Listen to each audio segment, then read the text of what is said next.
PlayStation is pretty well known for its exclusive games. Like, I would argue it's almost on the same level as Nintendo when it comes to iconic IPs. But unlike with Nintendo's colourful, fun roster of first-party games, PlayStation falls into the trap of cinematic games starring grumpy fathers. In fact, the only colourful and fun Sony IP that they even care about anymore is Ratchet and Clank, and it's kind of a stretch to say that they actually care about it. We haven't done anything heroic in years. And maybe Sackboy to an extent, but with how Sackboy's a big adventure sold, I feel like he'll be on the chopping block next. You can also kill yourself! PlayStation still has its good exclusives, but I think this tweet really cements my issue with the current exclusives. It's all just real people. There's nothing that really stands out here. They don't really have much competition regarding unique IPs, because Xbox is just kind of shitting itself in a corner, and Nintendo is just doing their own shit, taking down content left and right, and selling 10 million copies of a Zelda game in 3 days. How is that even possible? Holy shit. It got me thinking back to the older days of the PlayStation, when they actually had competition, had to stand out. Back when I grew up with the system during the PlayStation 1, 2, and 3 era. And looking back on the games in that era, holy shit, PlayStation was so much more creative with their IPs. And their cool creative IPs have just been forgotten about and neglected by Sony because they're not over-the-shoulder narrative games trying to send a pretentious message about revenge bad or some shit. They were just fun, unique experiences. PlayStation still does have Ratchet and Clank though, like I said, which is a far more colourful, vibrant, cartoony game compared to the other super serious exclusives in Sony's roster. And Rift Apart is coming to PC soon. Thanks, Sony. But back in the day, Ratchet and Clank used to be accompanied by 2 other games. The first one was Jak and Daxter, a 3D platformer collectathon. In fact, I don't even think we would have Ratchet and Clank if it wasn't for this, because back then, Naughty Dog and Insomniac Games were good buds, and they would help each other out with development where need be. Yeah, did I mention Jak and Daxter was made by Naughty Dog? You know, the people who made Uncharted and The Last of Us? Jak and Daxter was pretty revolutionary for its time, mainly because there were no loading screens whatsoever. It was all just one seamless world, which is a pretty normal thing now, but this was the PS2 era. This was in 2001. Their last game looked like this, for fuck's sake. This jump in tech was insane. Jak and Daxter was just a fun game overall. It wasn't deep or anything, but it had a really interesting world to explore, along with amazing characters and incredibly smooth controls and animations to accompany them. Then with Jak 2, they tried something new. They gave Jak a gun and made him very angry. I'm gonna kill Praxis! And they basically stuck with this for the third game too, while being a bit gimmicky. Seriously though, fuck the vehicle sections in that game. Although they seem to absolutely adore the vehicle sections, because they did a similar thing to Ratchet Deadlocked and span off from the series with a dedicated racing game called Jak X, which I have heard nothing but good things about, plus its soundtrack is pretty fucking epic.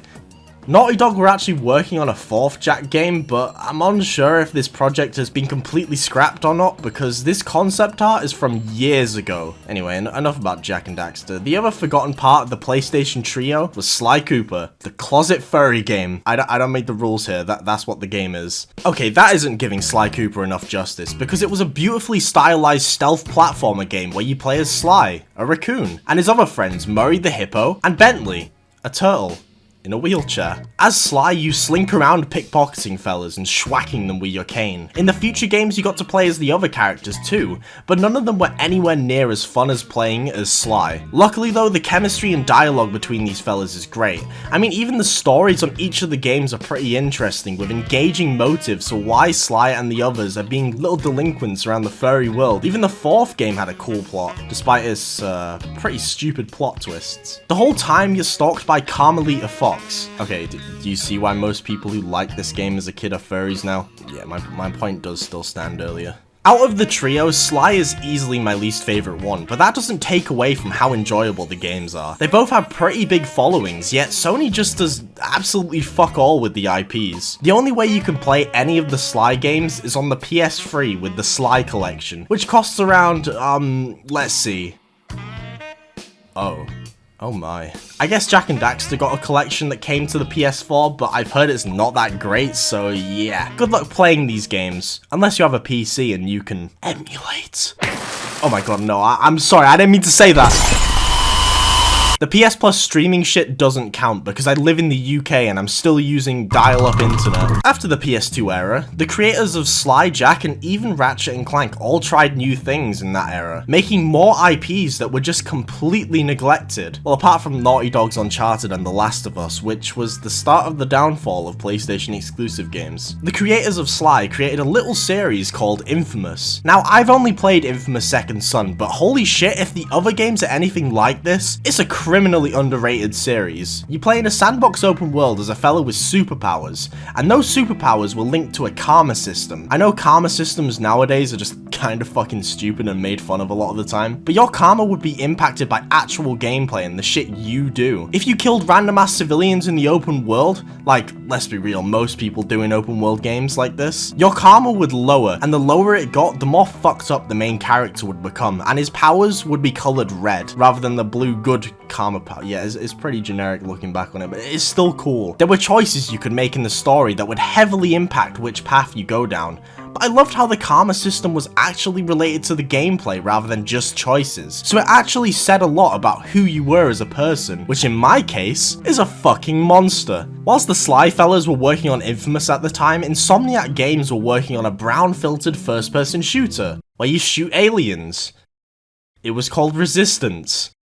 Have you even heard of this one? It's another case where I just haven't played the games before, despite being a huge Insomniac Games shill. It has a cult following though, and it has the Insomniac Games trope of having wacky weaponry, just this time in a first-person game. I would check it out, but yeah, I mean, look at the title. Sony hasn't exactly been too kind to this IP, locking it behind the PlayStation 3. And playing a first-person shooter on this dinky piece of shit? Yeah, no thanks, bro. Okay, I don't really think I can say that considering I've played the other Sony first-person shooter IP, Killzone. Before the Ballfest that was Horizon Zero Dawn, Guerrilla Games made Killzone, which had the unfortunate branding of being a Halo killer, which is basically just a death sentence, but Killzone was more than just a Halo killer. In fact, aside from the fact you shoot guns, it wasn't really anything like Halo, all things considered. It was far more along the lines of Call of Duty than Halo, and honestly, Killzone is kind of underrated. Now, the only standout thing about the game was its visuals. Each one, apart from 3, was visually ahead of the game, like, hell, Killzone 2 still looks really good to this day. I have no idea why they had to show a fake trailer for it when the gameplay itself looked far better. I wouldn't recommend playing Killzone though, only because it suffers from the exact same issue as Resistance. You have to play it on this dinky ass controller with a nausea-inducing FOV. I genuinely have no idea how any developer thought this FOV was acceptable at any point. I think with these two games, Sony should put the original games on PC as some sort of collection. Give them another chance to shine. Plus, they're first-person shooter games. I can imagine they would be a dream to play with a good old mouse and keyboard, and a fucking FOV slider. That shit should be a standard for any first-person shooter game. I don't care what time the game came out in. Well, there's a few of the forgotten PlayStation IPs that I look back on quite fondly, and wish they had another chance to shine. PlayStation IPs that most likely will never ever see the light of day again. Unless, of course, Sony does an absolute big brain move and ports all of them to Steam. Does it even cost anything to do? It's literally free money, fellas. People have been wanting these games on PC for years. It's basically free money at this point. What do you guys think though? Let me know in the comments some of the forgotten PlayStation IPs that you would love to see return. Oh, and Sony? Put Bloodborne on PC. Thanks.